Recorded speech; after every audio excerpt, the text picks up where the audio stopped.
US Q3 earnings season off to a great start thanks to the banks, but the specter of big tech looms large. Inflation rears its ugly head again in India, and platformization seems to work very well for Palo Alto Networks. This is Vinay Uttam, your resident stock doctor, and welcome to a brand new episode of the Stock Doctor podcast. We are on episode number 103. Unfortunately, ladies and gentlemen, there were some urgent commitments that I had to attend to last week, so I couldn't record the show. But the commitments are firmly out of the way, and for the next few weeks until about Christmas, around which would be the last episode of 2024 for the show, I assure you that your stock doctor will be there week in, week out, every Sunday, 7 p.m. British Standard Time, offering his insights and hopefully also providing you with some much needed? No, with some entertainment, much needed or not, I leave it to you, right? So going forward, it will be a they'll be back on our regular schedule once again. So that's all. That's what I wanted to start off with. Some positive news. Now, what do we discuss? Where do we begin this week? As we approach the mega event of the year in the US, some call it, you can call it mega event, event of the year, potentially one of the most monumental events, game-changing events in the United States, which take place on November 5th, Tuesday, and that's right, that's the US elections. And with earnings in full swing, one thing's for certain, and that is that the Federal Reserve, Powell and Co. have most certainly taken a backseat. Well, sort of, right? Sort of. I mean, they're never really out of the picture, but they sort of have not been grabbing the headlines and grabbing the spotlight week in and week out like they did a few weeks back. So this week, I'd like to offer you a snapshot of how companies have fared in the third quarter so far, as we gear up for what I call a week of reckoning for the stock markets in the form of big tech earnings that happen next week. So next week, the AI trade will be taking the spotlight once again as a host of big names, with the exception of NVIDIA, report next week. But that can wait. That would be for next week's episode. This week, it's all about this week's all about how companies have fared so far in the third quarter earnings. So that's basically what I would be covering in the as far as the US markets are concerned. But before that, an update on the US markets. The 10-year yield has been climbing steadily, which has indeed brought volatility back to the markets. And despite this, markets have been steadily climbing, setting new records. Although, because of this volatility, the records don't last for long. I mean, every time you see S&P 500 and NASDAQ and the Dow setting records, it probably lasts for a day and then you have a decline because the 10-year yields, for some reason or the other, one reason or the other, seem to be jumping. And there's always the do not forget that elections might still be taking place about 10 days from now. But that doesn't mean that the potential impact of which candidate wins doesn't play out in the markets. It does. So you have that volatility as well. Last week, for instance, the S&P 500 halted its longest weekly win streak of the year. And during this win streak, it took the total number of record closes to an impressive 47 times. That's right, ladies and gentlemen, 47 times S&P 500 closed on a record. But that streak ended last week. The Dow also slumped significantly last week as a consequence of some very disappointing earnings of some of its constituents, as well as some of the negative news on some of the other constituents. For example, if you haven't heard recently, if you haven't heard until now, McDonald's was in a spot of bother when their quarter pounders had to be yanked away from the menu because of an E. coli outbreak in about 10 states in the US. So they are basically the silver onions related to the quarter pounders was deemed to be the cause behind this E. coli outbreak. One person unfortunately died. Numerous people were hospitalized. So they had to basically pull it out, and that had a negative impact on the stock, as it should. When the dust settled, once all this news and everything was taken into consideration, the Dow and S&P 500 ended in the red, with Dow down about 2.7%, the S&P 500 down 1%. The tech-heavy NASDAQ just about eked out a gain of 0.2%, and that's largely due to some impressive quarterly numbers from Tesla, which actually surprised everybody, including the doctor. Okay, everybody was expecting negative report from Tesla, blew it out of the water. More on that later. Just a little tease ahead of the full discussion of Tesla. Tesla stock post the earnings release jumped 22% in a single day. That's all you need to know for now. So, as the earnings season kicks into full gear with big tech earnings next week, I'd like to take some time to discuss the sector that actually gets the Q3 earnings started. Actually, not just the Q3 earnings, it's normally the sector that gets the earnings season started and one that offers a lot of insights about the US consumer. And that is the financial sector. More specifically, I'd like to talk about the earnings from the big banks. So, ladies and gentlemen, welcome to the Doctor's Weekly Snapshot, where the theme of the week is the Q3 earnings, but more specifically, it would be the big bank earnings. So, a lot of interesting takeaways. There was some interesting article on Wall Street Journal about 2 weeks back that basically summarized and gave a beautiful highlights of what you could take away from big banks. If you get a chance to read it, do read it. But if not, you could listen to the show as I would summarize the takeaways from my perspective as well. Let's start, shall we? So, all six of the big banks, the first thing you need to know that all six of the big banks, JP Morgan, Bank of America, Morgan Stanley, Goldman Sachs, Wells Fargo, and Citibank beat their Q3 earnings expectations. That's the good news. Round of applause for that. Some of them handily, might I add. So, another round of applause to those outperformers. So, not only has the Q3 earnings started out well, but the fact that the big banks have performed well indicates that the US economy is indeed in a good shape. I already gave you a glimpse of the earnings call in the previous episode, in episode 102, when I mentioned that the likes of JP Morgan and Wells Fargo have indicated that the Fed has successfully achieved the elusive soft landing. According to JP Morgan executives, the Fed, I've already discussed this in detail, the Narnia land, the promised land called soft landing has already been achieved. According to them, at least that's what they're seeing on the ground. While the rest of the big banks that reported subsequently after didn't mention the phrase soft landing, the first major takeaway we received, and here I would like to give a special thanks to Wall Street Journal for perfectly summarizing some of these takeaways. I did get the factual information from this article on Wall Street Journal. So special thanks to Wall Street Journal. They're not paying me to say this. In fact, I'm subscribing to them. So I think, yeah, I'm paying them. But I'd really like to thank them nonetheless. The first major takeaway is that the US consumer keeps on spending. And what a happy news that is, isn't it? While the US consumer remains cautious, this is not prevented him or her from spending. While different banks use different phrases, the broad takeaway is that consumer spending has indeed risen year over year and that the US consumer continues to be healthy and resilient. Of course, there is an exception to this, as unfortunately, the lower income consumers continue to feel the pressure, a message that I relayed to you guys in the last episode as well.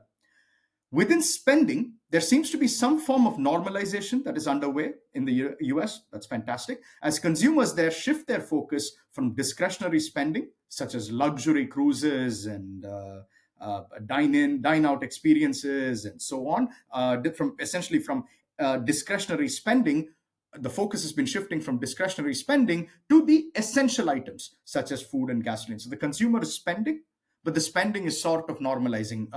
In other words, like even to put it even more simple terms, the post-pandemic excitement of splurging seems to have officially come to an end. Okay, so remember, even when they say the U.S. consumer is resilient, U.S. consumer is spending, it doesn't necessarily mean that we're still in the post-pandemic boom. That era has officially ended. Right? Okay. That's the first major takeaway. Next, the spending might be in full swing, but US consumers are feeling the pressure of debt. This was very evident by the broad pattern that while credit card borrowing has gone up, which explains the strength in spending. Not everything is about savings. People do spend a lot on their credit cards, especially in the US. US consumers, the big banks did note that US consumers are much slower than before in paying the debt back. So again, good in terms of spending, not so good in terms of credit card debt. Charge-offs increased at JP Morgan, Bank of America, and Wells Fargo, indicating that consumers are indeed falling behind in paying off their credit card debt. This is an area that really needs to be carefully monitored, as anything to do with delinquencies unless it is in the downward trajectory, is a cause for concern. So anytime hear about credit card delinquencies and credit card debt going up, as long as it's going up, that's not good news. The trajectory needs to be here. Yeah, it needs to be downward. At the same time, it was also noted that mortgage originations, whereby the start of a mortgage, consumers coming in and applying for a mortgage, the mortgage originations or mortgage initiations, however you want to call it, with the exception of JP Morgan, were actually down year over year. Again, this is very unsurprising given the fact that mortgage rates continue to be elevated. In fact, the housing sales, it was one of the worst. The latest housing report, housing sales data, it was one of the worst. So clearly, people are very reluctant to start buying houses. Not that the pattern, not that they won't in the future, but for now, it doesn't look like, house buying is in full swing or house buying is in fashion, essentially. And the problem of attracting deposits, something which you guys have heard me speak again and again and again from an Indian bank's perspective, also seem to be hitting the US banks as well. However, unlike the Indian consumer who prefers equity funds over deposits, US consumers are preferring to invest in treasury bonds, so US treasuries, and money market funds, which have higher yields than deposit rates. And similar to Indian banks, US banks have also had to pay the consumer more in deposits just in order to keep them, just in order to keep the deposits flowing. So deposit rates had to be higher. And that's yet another major takeaway. It's a good thing to know that it's not just the Indian banks that are getting affected. This is turning out to be a worldwide, it's turning out to be a problem across the world. But that's where the good news stops. I mean, it's still not necessarily good news, is it? You still have to pay more deposits, and that doesn't really work well for any bank.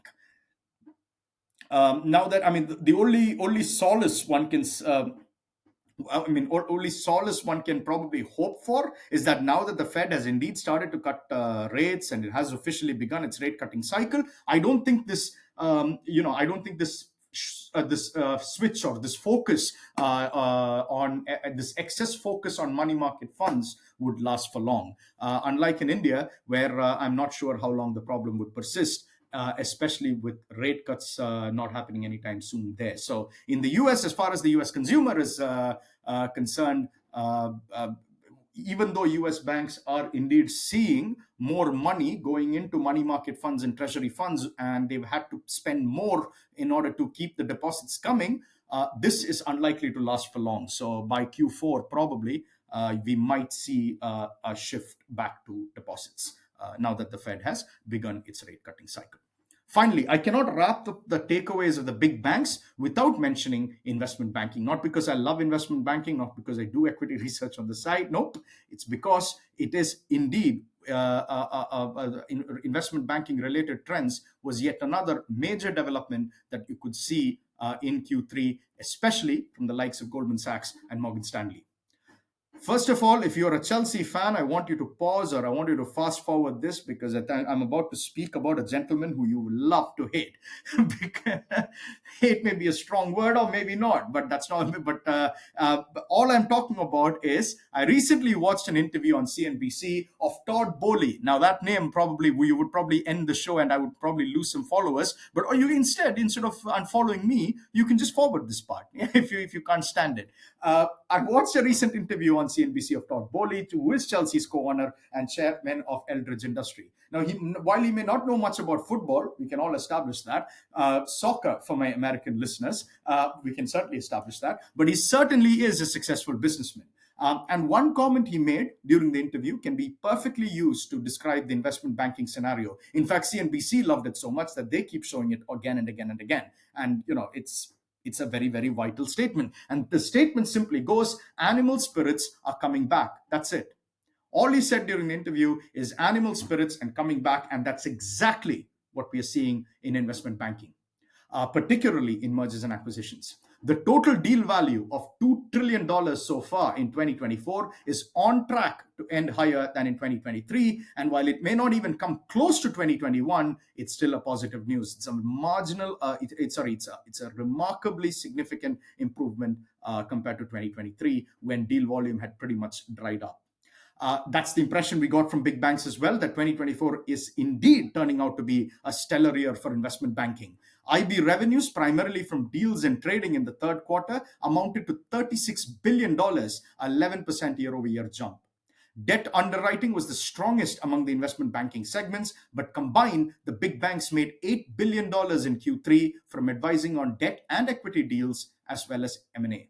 That's 31%. So the 8 billion raised from investment banking is 31% higher than Q3 of last year and comfortably smashing analyst expectations. Morgan Stanley was the biggest benefactor of IB fees, which increased more than 50% year over year to $1.5 billion. Equities trading also played a major role in contributing to the big banks' IB revenues. If you have a bullish market, if you've got a lot of people buying, and that bodes very well for the equity trading desks of the big banks, and that's exactly what you saw in the most recent quarter.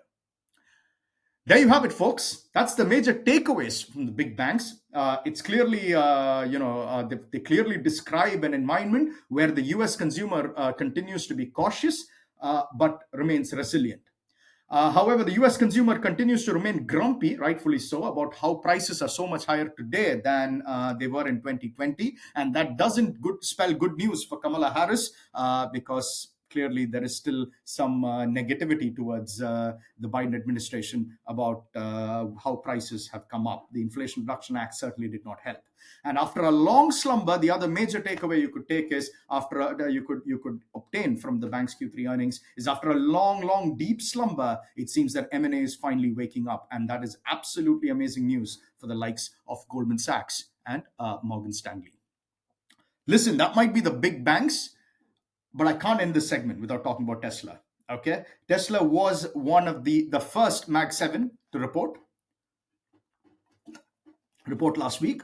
And basically, it had a blowout quarter. So I really can't end the segment without saying anything about it, because you guys deserve to know. Net income for Tesla saw a 17% year-over-year rise, and global deliveries also saw a surprise jump. The company's energy business also generated record gross margins during the third quarter, which actually boosted the company's overall gross margins. The stock, post the earnings, recovered all the losses that it suffered after its disappointing robotaxi presentation.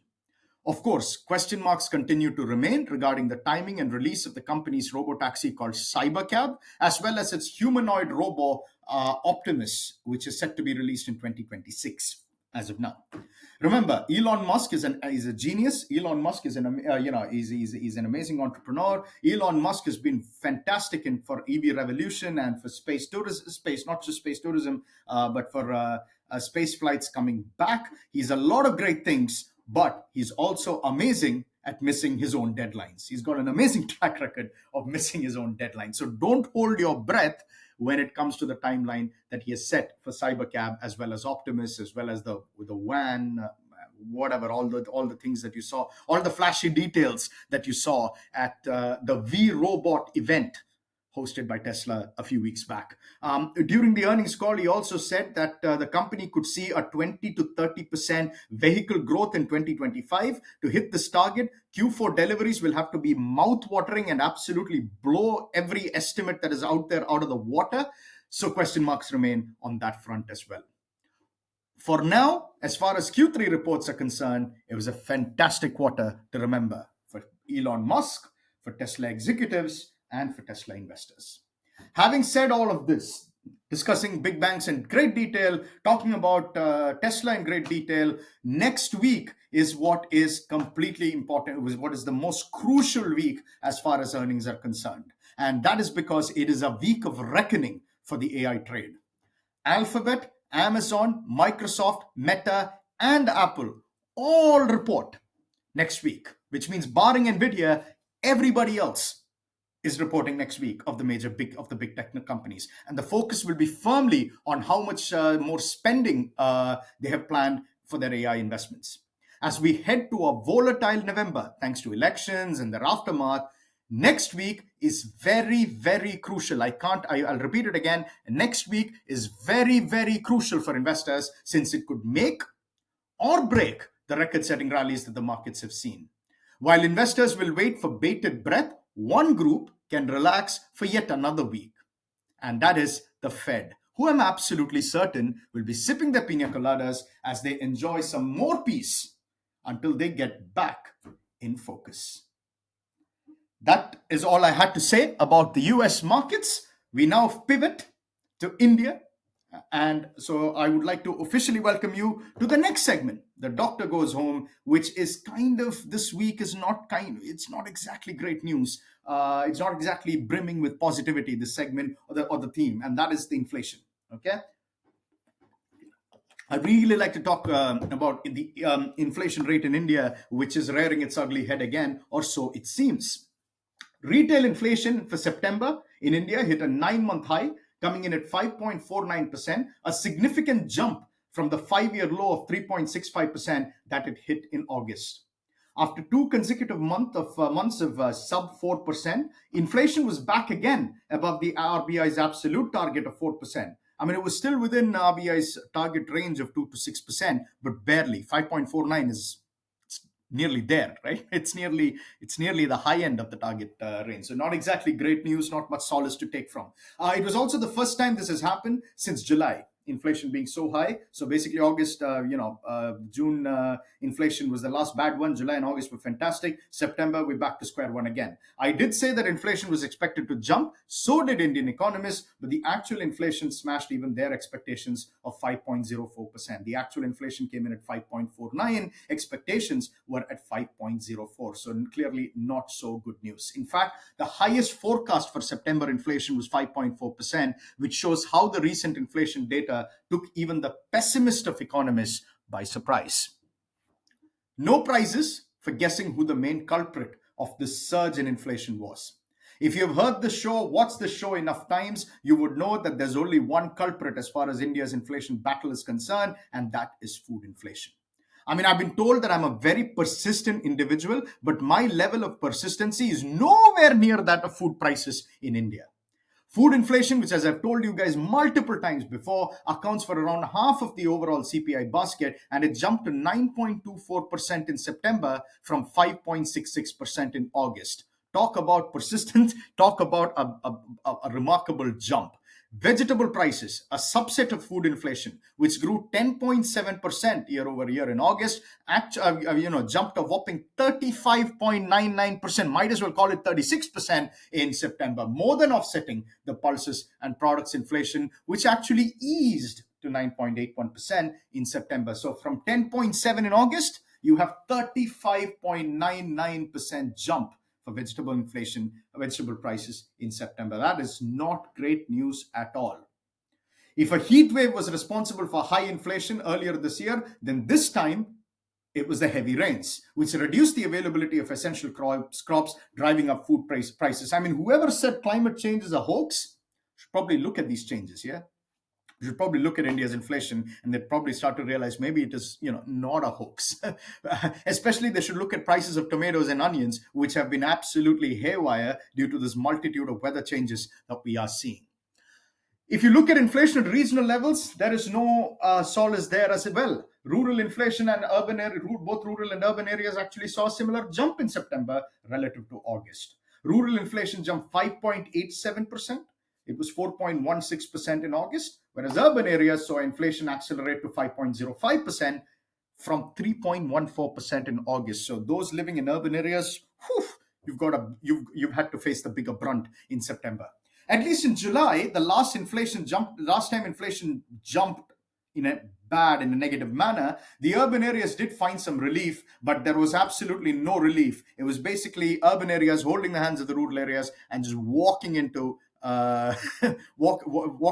disaster altogether as far as inflation is concerned. The only relief, if I can call it that, I was going through the report, I was trying to look for something positive, was fuel inflation. Okay, which actually contracted by 1.39%, even though that was also not good compared to August, where it actually contracted by 5.31%. So you literally have, contracted by 1.4%. That's the only good news. But if you look at the fuel price contraction in August, then things are still bad. I told you, I went through the report. There's barely any positive news there as far as September inflation is concerned. And with geopolitical tensions continuing to remain elevated even after what transpired in the Middle East last week, who knows how long this contraction trend will remain. That was the data. The point is, right now, what do we make of it, right? Obviously, by now you would have heard the theme. It's bad, bad, and then some more bad. Okay, that's the main. I could end the segment here, but obviously I'll give you a little bit more details on what I think about it. More importantly, what we need to think about it together collectively as investors in the Indian market is, what does the RBI, the Reserve Bank of India, make of it? We already know that while RBI did not cut rates, it did change its stance to neutral from withdrawal of accommodation and attributed this change to greater clarity on the inflation front. The question now is whether September inflation data is a one off, or has the trend of disinflation taken a turn for the worse? In other words, has the trend of disinflation sort of broken and you're back to an upward trajectory again, which wouldn't mean good news at all? The positive is that we had a strong finish to the monsoon season, which means that harvest would be much better this year, which should hopefully lead to the moderation of food inflation. At least that's what the RBI hopes for. And since the inflation report has come in, there have been a lot of number of economist reports that have backed this idea that you've had a good year in terms of monsoon, which means the crop harvest would be much better, which should hopefully lead to a decline in, or rather a moderation in food inflation. Remember, retail inflation projection made by RBI's Monetary Policy Committee is 4.5% for FY25, which means we probably need to see inflation moderating to those levels. The good news is that RBI does not want inflation to stay there for a long period before deciding to cut rates, as evidenced by its use of the horse analogy to describe inflation, a shift from the animal analogy that it used in the past. Yes, ladies and gentlemen, I'm not making this up. Understanding of animal behavior is required to understand the RBI's take on inflation. Not because I like putting animal quotes in there. It's because the RBI used the animal phrase, the horse and the elephant, to describe what they think about the inflation. Let me explain to you. Apparently, we're doing some biology lessons here as well. Initially, RBI wanted inflation to durably stay within the 4% range. Okay, send the inflation elephant back to the forest, leave it there. Okay, let it stay there.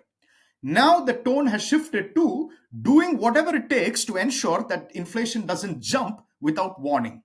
In other words, ensuring that the inflation horse doesn't bolt, so you need to keep it on a leash. I'm not making this up. I really am not making this up. RBI did use these exact phrases to describe what their take on inflation is. So you've now learned some behavior about horses and animals. Remember, I told you there's enough entertainment here. It's not just a finance show. Sometimes you get to learn animal behavior as well. So instead of RBI wanting inflation to stay as an elephant, send it to the forest and stay there. Nope. Now it's a horse. Okay. As long as it doesn't bolt, RBI will be open to cutting rates. Okay, so keep that in mind. Elephant and the horse. Use the analogy anywhere you want to describe other things as well. Read up on zoology textbooks as well to understand what I'm saying, in case you still haven't understood what I've said. So yeah, apparently the central bank, Indian central bank, is very creative in its expressions, or rather very expressive, might I add.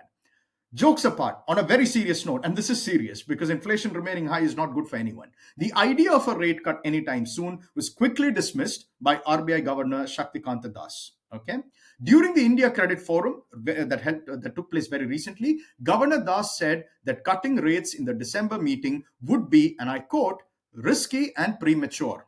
And he attributed this to the strong growth that the Indian economy has, strong growth of the Indian economy, and inflation only expected to moderate, meaning that it hasn't. So the economy is growing very strong. Inflation has not yet moderated. So it would be too risky and premature to cut rates, according to the RBI governor. We have to wait for the incoming data and overall inflation outlook. That's not my words, that's his words. So that I'm literally quoting it from him. These were, it simply implies that a December rate cut would probably be out of the picture. September inflation simply hasn't helped the case for a December rate cut. Do we say that with absolute certainty that the RBI will not cut rates in December? No, not at all. I think it will be extremely premature if I were to be on the show, tell you guys, forget about a rate cut in December. I can't make that prediction. I really can't make this prediction because inflation has been anything but easy to predict. we still have the October inflation to go through, and we will have enough data to understand how November's inflation will look like as well. If things suddenly look good, then a rate cut in December still cannot be ruled out. Remember, I did tell you there are positives out there. Remember, it is the inflation horse. We don't want it to bolt, but we also don't want to send it to the forest and stay there in order to get us the rate cut. So there is positive take here. So if things suddenly look good, obviously a rate cut in December could take place. I mean, the banks and restaurants would be two sectors who would be very thankful for that. Restaurants in particular have already warned that they could be in for a tough festive season given the steep price hike seen in edible oils, vegetables, and wheat. Palm oil prices, for instance, have risen 37% over the last 1 month. Mustard oil, another cooking source, has also seen a 29% price increase during the same period, putting more pressure on not just restaurants, but households as well.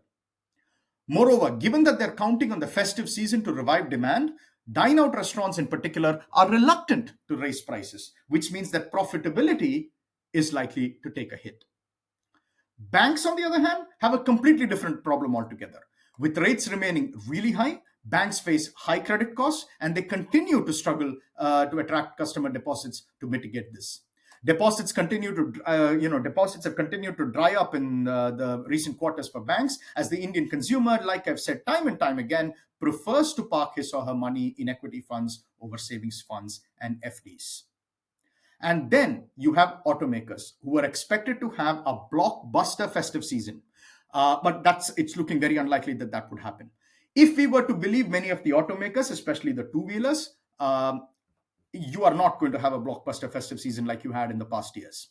Having said that, high prices have not prevented the Indian consumer from opening their wallets in the festive season, especially from smaller towns. The Bharat Lab Festive Report 2024, which was released last month, showed that 36% of the small town shoppers plan to spend more than last year.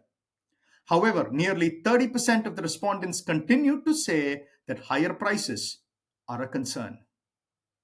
Finally, the Indian economy may be resilient. The final takeaway from all of this, the Indian economy may be resilient according to Governor Das, but cracks are indeed beginning to appear, as evidenced by the first quarter GDP data. It was released 2 weeks ago, and it showed that India's GDP slowed to a 5-quarter low of 6.7%. The question remains the same. Was it a one-off slowdown, or is it the beginning of a slowdown? If it's the latter, then the RBI would certainly be in a dilemma. Does it undertake a rate cut to spur economic growth and risk inflation growing again, or does it hope that growth doesn't slow too much as it attempts to contain inflation?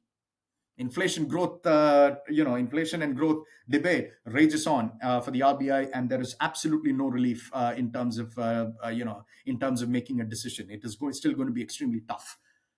The coming months would definitely provide an answer to this conundrum that the RBI finds itself in, but it all depends on which horse, and yes, I'm bringing animal analogy, my own analogy back, which horse the central bank backs. The inflation horse, which may bolt, or the already cruising GDP horse, which may come to a standstill. Aha.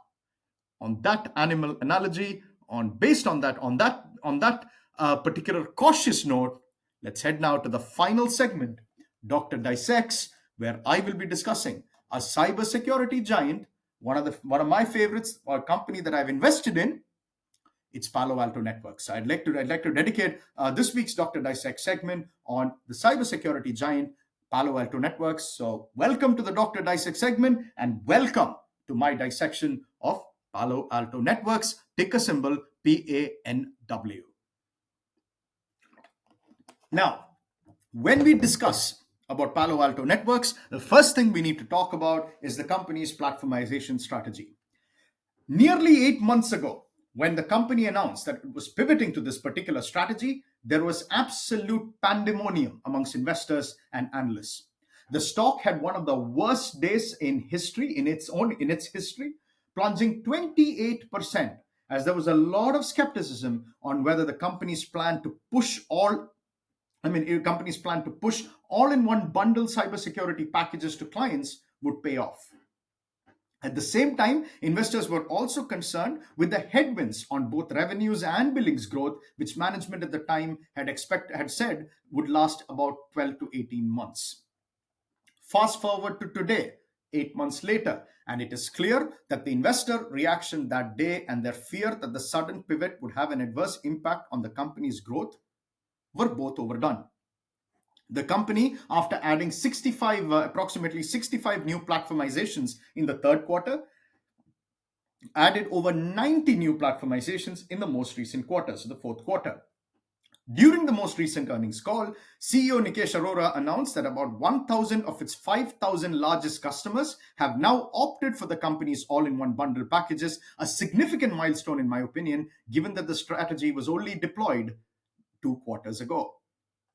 The company also saw its annual recurring revenues receive a boost from the platformization strategy, with the average ARR per platformization up over 10% since the first quarter. The company's next generation security ARRs during the most recent quarter came in at $4.2 billion, accounting for more than half of the company's total FY24 revenues. And the company continues to see strong demand ahead, with senior level meetings related to platformization jumping 70% year over year in the second half of the year. One potential headwind to this strategy could have been the massive global IT outage experienced as a result of CrowdStrike's faulty update, which laid bare the pitfalls of relying on a single vendor. Remember the blue screen of death from Microsoft, thanks to this update released by CrowdStrike. It was creating a lot of problems. Delta Airlines has actually sued CrowdStrike recently related to this outage. So this could have been a particular headwind. However, the company's management does not see any headwind whatsoever. In fact, on the contrary, following the outage, management during the most recent earnings call mentioned that they've seen an uptick in customer inquiries surrounding some of their products, such as XDR and XSIAM. Management also reassured that the company issues its own updates in a phased manner, and it has enabled controls so customers can manage the update process and control it. So it's essentially what they're trying to sell is that their version of their way of releasing updates is very different from CrowdStrike. So they're trying to sort of they're sort of saying that not a CrowdStrike-like event will not happen with their own products. So trying to basically say that our platformization strategy is not going to collapse because you will not have an event like what happened at CrowdStrike. Excuse me. One of the key takeaways from the company's most recent earnings call was how the macro landscape is shifting dramatically, leading to increased risks of cyber attacks. According to CEO Nikesh Arora, cyber incidents and their impact are increasing. Financial damages from an individual breach topped $1 billion in the last 6 months. The company is seeing an increasing number of calls related to customer crisis. At the same time that the number and nature of the threats increase, the time that enterprises have to address any cyber attack before the damages escalate is falling. So the number of attacks increase, and the timeline for each attack before the attack gets worse is actually falling. The company's own research showed that in nearly half of the cyber attacks, customer data is exfiltrated within 24 hours. The company has also seen multiple non-government agencies being affected by something what they call nation-state activities. All of these observations are not surprising in my opinion. According to Statista, the global cost of cybercrime is expected to increase exponentially from $9.22 trillion in 2024 to $13.82 trillion by 2028. According to the IMF, increasing cyber attacks in the financial sector pose a serious threat to global financial stability. Rising geopolitical tensions have resulted in a significant increase in cyber attacks in the shipping industry as state-linked hackers attempt to disrupt trade flows. This year's NATO summit was also subject to cyber attack as hacktivist groups within the anti-NATO sentiment deployed a series of attacks with the sole purpose of undermining NATO's initiatives. Furthermore, in a world that is undergoing an AI revolution, the nature of attacks are also evolving. Did you really think that they would not? A report by Trend Micro found that hackers are developing sophisticated AI-driven hacking tools to exploit the use of AI by enterprises. Deep fakes are also posing an increasing threat to both enterprises and individuals, and the event that is most affected by deep fakes is the US elections. So many reports already about it. And the risk of cyber attacks using Gen AI tools with the US election for the US elections has been steadily increasing. With only 10 days to go, I would expect it to even rise even more, if at all, if that is a possibility at all. All of this means, what I'm trying to say is, all of these examples that I've given you, it simply means that demand for cybersecurity products is set to rise significantly, and it's simply not going away anytime soon. And Palo Alto Networks stands to be a major beneficiary of this demand. There was already some evidence of this in the most recent quarter, as seen by the surge in the company's remaining performance obligations as well as its NGS ARRs. At the same time, the company is also adapting to capitalize on the surging demand. For instance, the acquisition of Talon has helped the company to develop a natively integrated enterprise browser which enables its clients to protect the AI usage of their employees, both in SASE and browser products. The company also launched its AI Access Security offering that protects clients from AI related cyber threats. At the end of the fourth quarter, over 1,000 of the company's customers have shown interest to deploy AI Access. Then there's the company's acquisition of IBM's QRadar SaaS assets, which has actually closed. The acquisition should give a further boost to the company's AI offerings, to the AI offerings, and further boosting their AI-related cybersecurity products. Overall, the company generated about $200 million in AI ARR for the full year.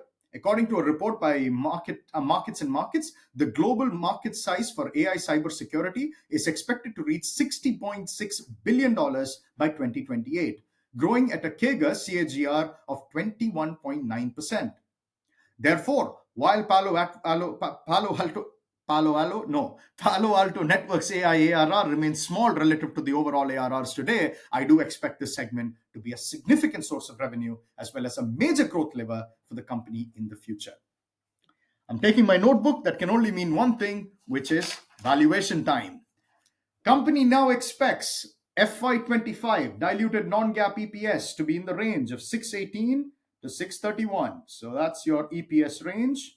618 to 631. Okay, 618 to 631. In the last 5 years, the company has consistently exceeded its high end of the guidance by an average of about 2.1%.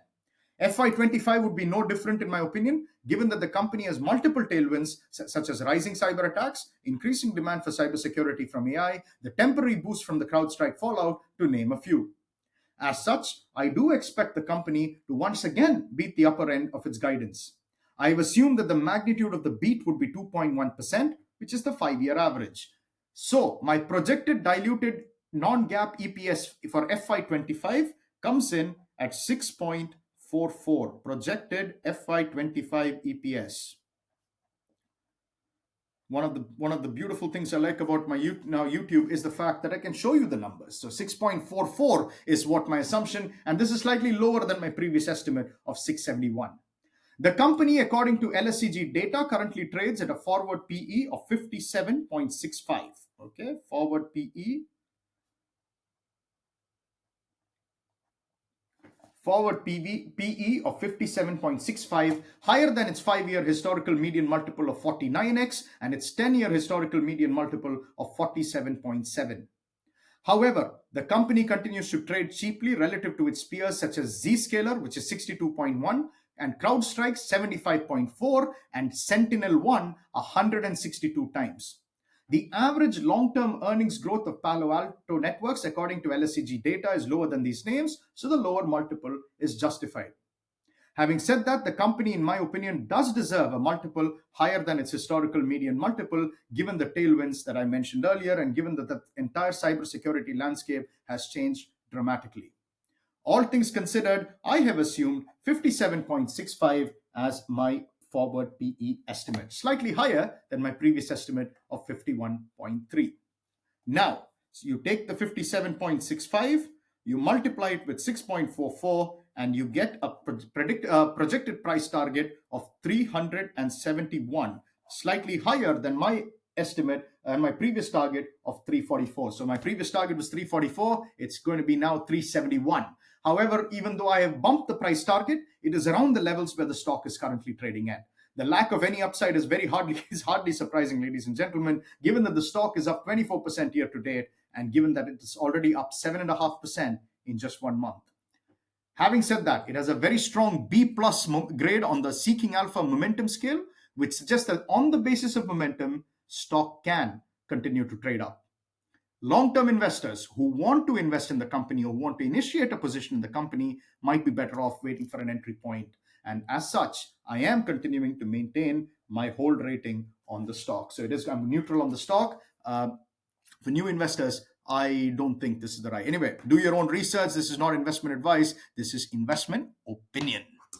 Personally, I have a small position in the name. That's the disclaimer. While I don't plan to add at these levels, I most certainly won't be trimming either. I'm not going to sell my position either. In the long term, I continue to believe in the name and in the sector, especially when AI becomes more mainstream. As such, I do plan to continue to add to my position on any weakness seen in the stock, just not at these levels. Bottom line, Palo Alto Networks' platformization strategy has led to higher average ARR per customer, which has contributed significantly to its overall ARR growth. Moreover, Palo Alto Networks stands to be a major beneficiary as a result of the dramatically changing macro landscape, with both the number and the nature of the cyber attacks on the rise.